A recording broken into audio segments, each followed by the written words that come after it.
Well, good morning, Hope College. We made it. We made it to our first Friday. As Trig said, I think that means we have about 13 weeks left. And I don't know how you're feeling. My guess is that a lot of you are feeling a little bit overwhelmed. Maybe you're feeling in over your head. To be honest, that's probably the right way to be feeling. That's probably the most rational thing to be feeling right now. And this morning, I actually want to try to make the case that that's the best, most productive mindset to be in. That it's actually when we're feeling in over our head, that that's when God can use us, that that's when we can draw closer to God, and that's when God can use us to do big things.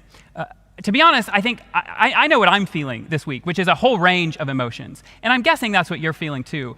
First of all, I'm feeling so much joy. I can't tell you how happy I am to have all of you back on campus. It's been great to see people that I haven't seen in 5 or 6 months. It's been great to meet our new students and new people who are on campus this semester.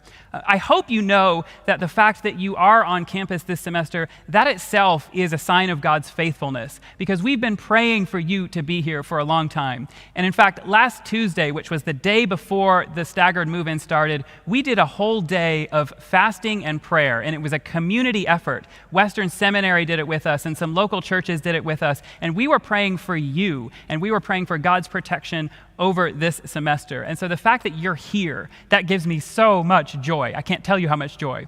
But we're also, of course, we're lamenting. We're lamenting things that are not the way they should be. This, for example, this is not the way we should be doing chapel. This room should be full of you. It should be full of people. And of course, there's a lot of things in our world that are not the way they should be. We're lamenting the suffering and the injustice and the sickness that's present in our world today. The world today is more obviously broken than it has been in a very, very long time, and we lament that.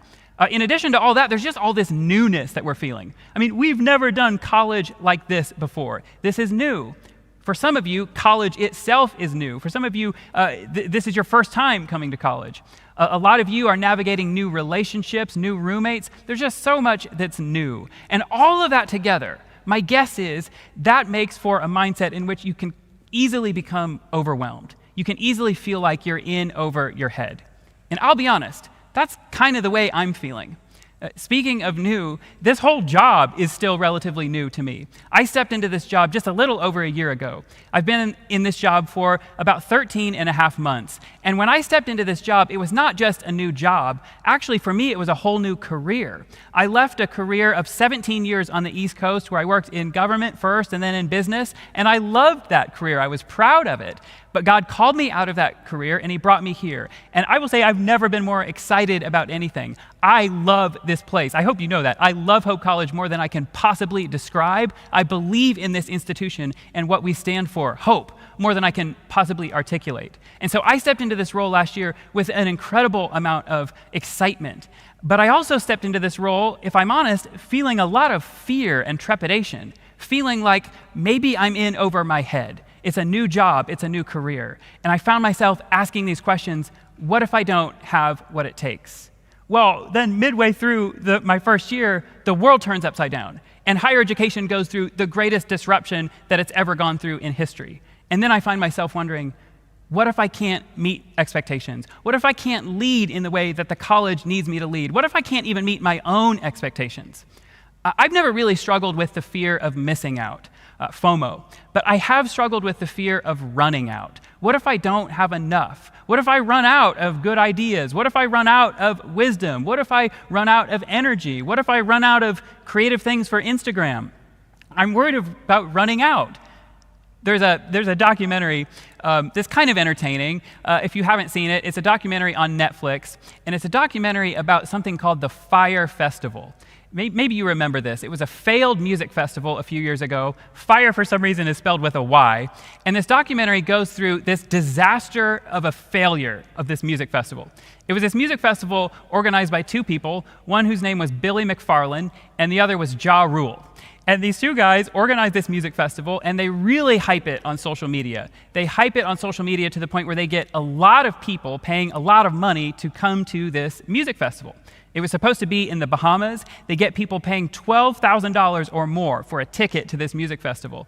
And they promise them luxury villas, and they promise them gourmet meals, and they promise them this amazing concert lineup. And people buy the tickets, and people show up. And when they show up, there's nothing. There's nothing. Instead of luxury villas, there's FEMA tents set up in a parking lot. And instead of gourmet meals, they're feeding them cheese sandwiches. And the concerts don't happen at all. And I watched this documentary, and I find myself thinking, that's it. Like, that's what I'm afraid of. I'm afraid that people will show up with high expectations of what I can offer, and I got nothing. Nothing. I've run out. I've run out of all my ideas. I've run out of wisdom. I've run out of everything. I've got nothing. That's what I'm afraid of. And I think, to be honest, if we're all being honest with ourselves, we're all probably afraid of that a little bit. We're afraid of running out. We're afraid of not having enough. We're afraid that we might be in over our head. Well, in John 2, there's a story of Jesus' first miracle. And the story has an incredible parallel to this fire festival story. Jesus shows up at a festival. This happens to be a wedding festival. And he shows up, and along with all the other guests, they're expecting this to be a great festival. But halfway through the festival, the party dies. The groom, who's supposed to provide for a great festival, doesn't have what it takes. He runs out. And Jesus steps in, his first miracle. He steps in to keep the celebration going. And I think it's interesting, first of all, that Jesus waits till they run out until he steps in. He waits until they run out of what they had planned on, until they run out of what they had provided for. That's when Jesus steps in. And I think it shows us that it takes us admitting our dependence on him, admitting that we need him in order for him to step in. I love the story of this miracle. It's Jesus' first miracle, as I said, and I love what it says about God's character.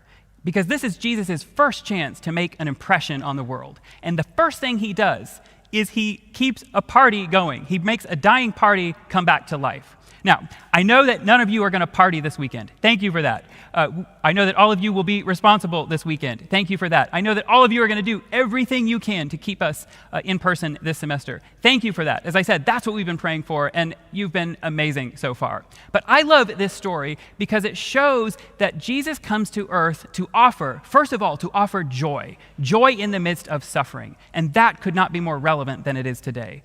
And I also love this story because I think it provides compelling evidence that Jesus is real, that this story is not made up.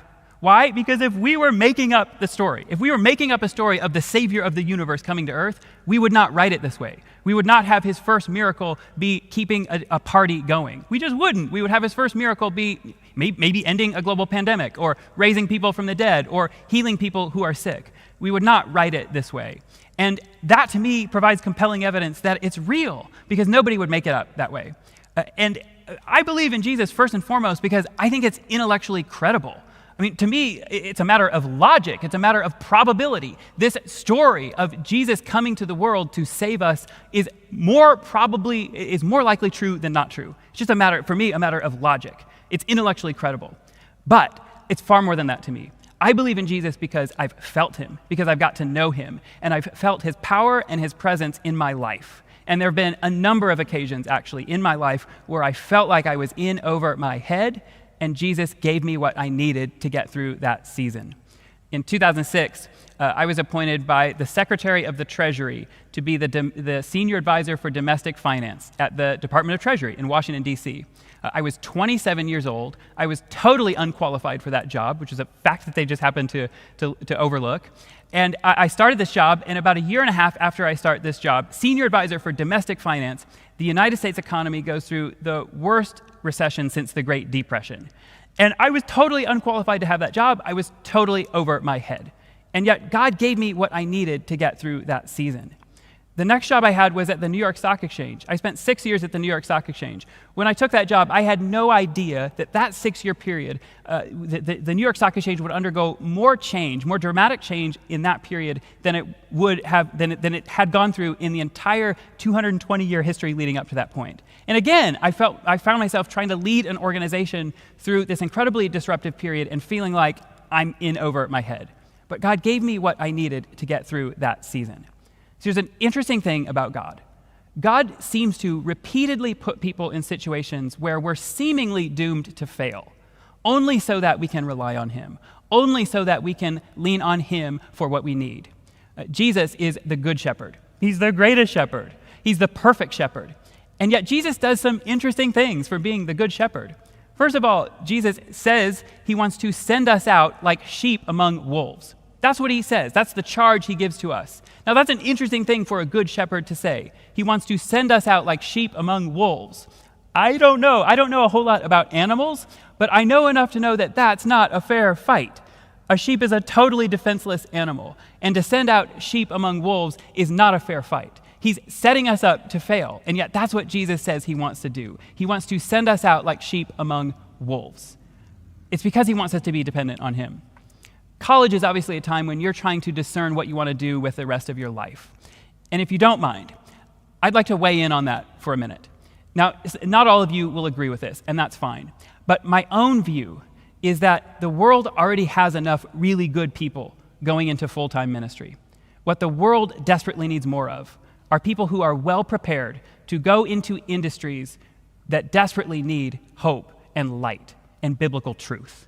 That's what I think Jesus is saying when he wants to send us out like sheep among wolves. Wall Street was like that. There's lots of industries that are like that are in desperate need of people of hope and light. And that, I think, is what God is charging you to live a life of being a sheep among wolves. I think he is. Here's the thing. As I've discovered it, I think being in over your head is actually the best place to be. Because when you're in over your head, that's when you enter miracle territory. That's when God starts to do things. That's when God starts to do surprising things that you don't expect him to do. God makes a promise. God's promise is that his power is made perfect in your weakness. And so if you're feeling in over your head right now, it's okay. I would challenge you to do two things. One, know that Jesus is real and go to him because he will give you what you need in this season. But secondly, and perhaps most importantly, I would challenge you to use this season to prepare yourself for a life going out of your comfort zone, to prepare yourself for a life where you might be called to be a sheep among wolves, where God might call you to go into a place that's uncomfortable. And you can prepare for that now during this season because there's a lot of things that are uncomfortable. As I've discovered it, that's the best place to be, being in over your head. Go in peace.